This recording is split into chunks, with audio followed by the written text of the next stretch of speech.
आपका शुभ नाम क्या है? धनंजय।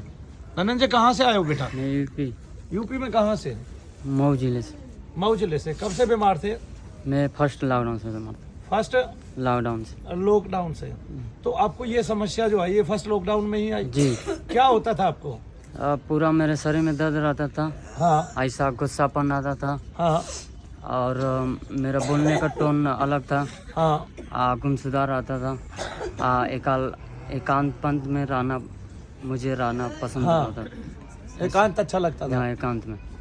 और मुझे मुझे छेड़ता था तो क्या करता था? गुस्सा आता था, मारने पीटने का मन करता था मुझे। तो फिर उसमें क्या करता था? आवेश आ जाता था? हाँ, ऐसे शरीर में ऐसा लगता था बल आ रहा है, आँख निकल रहा है, जी हाँ। निकल रहा है, ऐसा तो मुझे फिर होता टूट पड़ता था अगले आदमी हाँ। पे? तो बोलते हैं आपके भाई मम्मी पापा पे भी टूट पड़ता था? हाँ, पत्थर भी मार देता था, ईंट भी मार देता था? मेरे को जब होता था मैं तो मारता क्या था। आपने इनको दूसरी जगह भी कहीं दिखाया? बहुत जगह। तो वहाँ क्या कहते थे? वो बोलते थे काली माता, दुर्गा माता, पकड़ ही नहीं पाते थे। पकड़ नहीं बस जाते थे, बस ऐसे कर जाओ, सही हो गया, बस उसके बाद फिर जाते थे, फिर वही हाजिरी। नहीं, तो सही होने का तो एक लक्षण है ना। जैसे सही हमने इसको रात को किया, पकड़ ही नहीं पाया। रात को हमने इसको सही किया तो इसको सवेरे तक पता चला ना मुझे आराम पड़ेगा। चला कि नहीं पड़ा? मुझे आराम महसूस हो रहा है। क्या आराम महसूस हो रहा है? जहाँ जितना मेरा शरीर में दर्द था वो थोड़ा बहुत कम हुआ, हद तक कम हुआ। काफी हद तक कम हो गया? कम हुआ। ना के बराबर रह गया? हाँ, जो हार्ट बीट मेरा है वो भी मुझे लग रहा है कि अच्छापन नॉर्मल जैसा थोड़ा चल। नॉर्मल हो गया। आपका हार्ट बीट कल हमने नापा था 123, 122, 125, 130 तक आ रहा था। यहाँ जलन उसमें डॉक्टर जो है हॉस्पिटल में इमरजेंसी में लेता है, आपको पता है इस बात का? जी। हाँ, तो फिर आपकी वो आ रही थी, क्या कहते हैं, हाजिरी आ रही थी। आप उस हाजिरी में लोगों को पकड़ रहे थे, लोगों के पकड़ में नहीं आ रहे थे? जी। हाँ जी। मैं कंट्रोल भी करता हूँ तो आपके पास आने से ऐसा लगता है मुझे दबाव और पर और जोर आ रहा है ऐसा। अब आए हो मेरे पास खड़े हो, अब जोर और दबाव हो रहा है? नहीं, बहुत हद तक कंट्रोल मुझे। अब सारा कंट्रोल हो गया है ना? कल सबने किस ने देखा था इसको बीमार? किस ने देखा था कल? क्या होता था इसको? कोई और बताएगा? ये 10-10 आदमियों के काबू में नहीं आता था। नहीं स्टैंड कर लिया था पूरा हाथ पे और पीछे पलटी खा गए थे।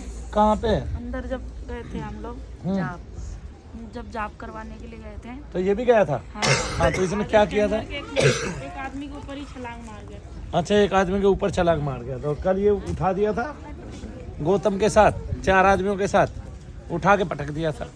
तो ऐसे एक बल आ जाता था। अपने भाई को उठाया था कल? तुझे याद है?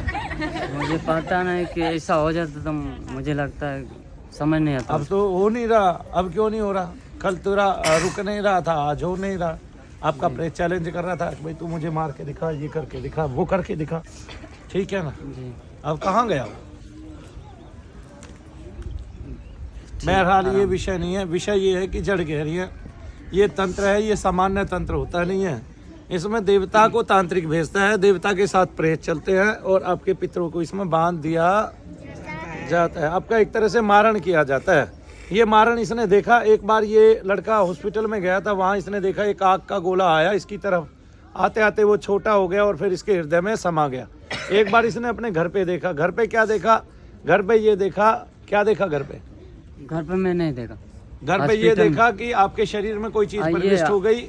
नहीं, वो तो बाहर में मुझे हुआ था। बाहर में। हाँ, क्या हुआ था? ऐसा झटके से एक हवा हुआ, हवा अंदर शरीर के अंदर ऐसा लगा कि मेरे शरीर में कोई प्रवेश हो गया। और फिर क्या हुआ उसका? सुबह में उठा तो मेरा शरीर जो था पूरा दर्द से भर गया था। पूरा शरीर दर्द से भर गया था। इसका मतलब बाहर से कोई चीज भेजी जाती है, तंत्र किया जाता है, लोगों को उसका दबाव पड़ता है। छोटी छोटी उम्र के बच्चे उससे पीड़ित होते हैं। हमारा घर परिवार उससे पीड़ित हो जाता है। कोई भी माता बहन को कोई बात नहीं पड़ी हुई कि वो पढ़ लिख के अपना सर घुमाए, लोगों को मारे पीटे या किसी से गुस्सा खाए या अपने घर वालों का क्या कहते हैं बुरा करें, इस तरह से। ऐसे ही ना? जी।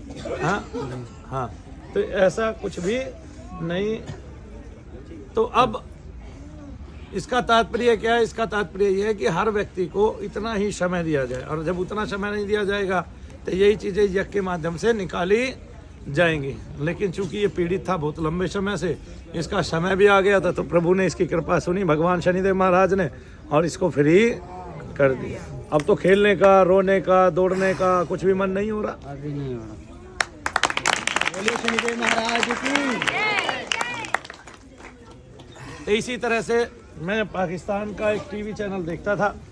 उस टीवी चैनल पे एक बात होती थी कि उसमें 4 मौलवी बैठते थे, मौलाना बैठते थे, और वो किसी भी औरत को कोई प्रेत होता था वहाँ हाजिरी लेता था, या किसी को कोई जिन जिन्नात होता था उसको लाइव दिखाते थे। हालांकि वो उसको मुझे नहीं पता, कई बार मैंने देखा वहाँ उसमें कि उसमें किसी को भी उन्होंने ठीक नहीं किया, बस वो कुछ करके ऐसे रोकथाम दिखा देते थे और उसके बाद से उसको आराम पड़ जाता था। बस इसको वो लाइव शो में दिखा रहे थे जिससे उनके चैनल पे बहुत सारे व्यूज़ आ जाए। लेकिन हम इसको लाइव शो में ऐसे दिखा सकते हैं 3 टुकड़ों में कि एक आदमी को आज दिखाया, उसको बाधा ऐसी थी कि वो परेशान कर रहा था, 10-10 आदमियों के काबू में नहीं आ रहा था। फिर उसी आदमी को अगले दिन दिखाया, तब उसको उसके दर्दों में, उसके कष्टों में आराम लगे। फिर जब तीसरी बार दिखाया तो वो बिल्कुल पूर्णतः स्वस्थ हो गया, जैसे आप धनंजय को देखते हैं। ठीक है ना।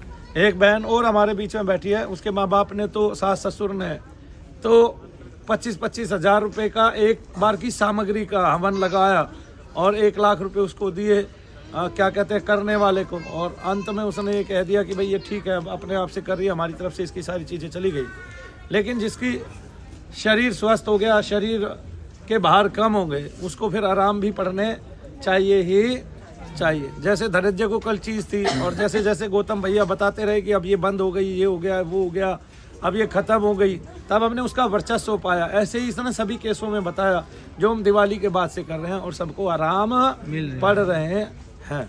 और पूर्णतः आराम इसमें ये है कि उनको ही और समय मिलेगा, फिर और समय मिलेगा तो वो चीज़ें घटती चली जाएंगी, उनके आराम बढ़ते चले जाएंगे। ऐसा ही हो रहा है, 100% ऐसा ही हो रहा है कि आपकी बीमारियां धूमिल हो रही हैं, आपके कष्ट धूमिल हो रहे हैं, आपके शरीर से निगेटिविटियां धूमिल हो रही हैं, वो सारी चीज़ें पकड़ी जा रही हैं, आपके दबाव कम हो रहे हैं, आपकी चीज़ों का संहार हो रहा है, यानी कि उनका नाश हो रहा है, वो नाश की तरफ जा रही हैं और अग्निकुंड में समा रही हैं। और जब से यज्ञ से आपकी स्वस्थता, सात्विकता बढ़ रही है, आपकी ऊर्जाएँ बढ़ रही है, इससे हम जो है एक स्वस्थ समाज को पैदा कर रहे हैं, यानी कि जो बीमारियां हमारे अंदर फैल गई हैं उसको हम दूर कर रहे हैं। और ये बीमारियां अनेक कोटि में अनेक प्रकार से फैल रही हैं, यानी कि माँ से बेटी को, बेटी से और उसकी बेटियों को, इस तरह से ये फैल रही है। बोलो शनिदेव महाराज की जय, बोलिए शंकर भगवान की जय। जय शनिदेव, जय शनिदेव, जय शनिदेव, जय शनिदेव, जय शनिदेव, जय शनिदेव।